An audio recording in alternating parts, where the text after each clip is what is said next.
外边买这么一个饼得要10块钱，咱们自己做成本不到2块钱。老人想吃软和的，烙完就可以吃；年轻人想吃酥脆的也可以。听这声，又酥又脆，看咱自己做的，馅料特别足。上班族想囤一周早餐的，多做点冷冻，这时候不用解冻，每天可以多睡20分钟。别看它买的挺贵的，其实咱在家做也没有啥，我已经做过好几次了，都挺成功的啊。先和面，盐、白糖、酵母都到面桶里。搅成面絮状，加油。加油就是为了吃着更酥脆。我们家这孩子特别爱吃脆的，我经常给他做。面揉光滑了之后，先放这盒子里醒会儿，得给它放冰箱里冷藏松弛，别发起来，到时候中午做。葱姜豆豉五香粉、松鲜盐调味料、白芝粉、白糖、盐、老抽、生抽。这也不用打水，打水到时候不好烤干了。搅和搅和，最后放料油，搅匀了，肉馅就调好了。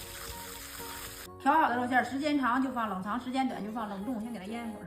40克面，50克油，调一个吸油酥。油酥里可以放椒盐，我这没放。做了一梅干菜的，做一小葱的。小葱呢，烙完直接吃；梅干菜的，就是烙完了再烤一下，它更酥脆。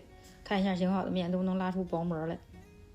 这个怎么擀都可以，擀成一个长方形的面片也行。我是习惯性的擀一个三角形，跟烙烧饼的面差不多。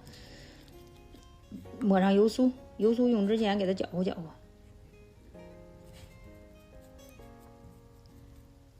然后表面再撒点干面粉，防止这油酥往外滋，从上边往下卷，边抻边卷，这个跟那个烧饼是一样的啊。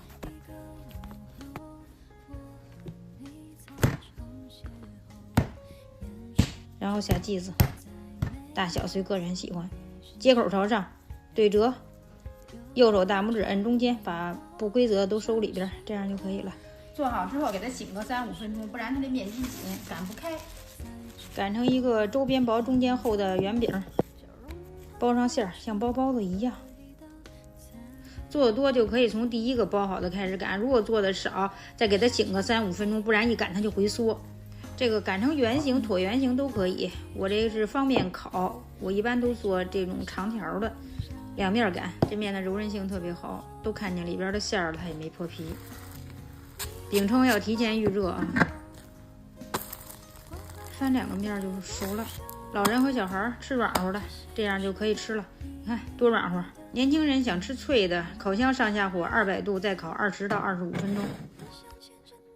吃不完可以像这样给它擀开了，放在油纸上，一层油纸一个饼，一层油纸一个饼，冰箱冷冻保存，随吃随烙，当早餐特别。要放在密封袋里，防止冷冻的时候水分流失。吃的时候不用解冻，直接烙或烤都可以。外边买1个的钱，在家能做7、8个，肉还随便的放。2种吃法，1种备餐，学会了早餐不用愁，晚餐不用慌。快收藏吧，别用的时候找不到。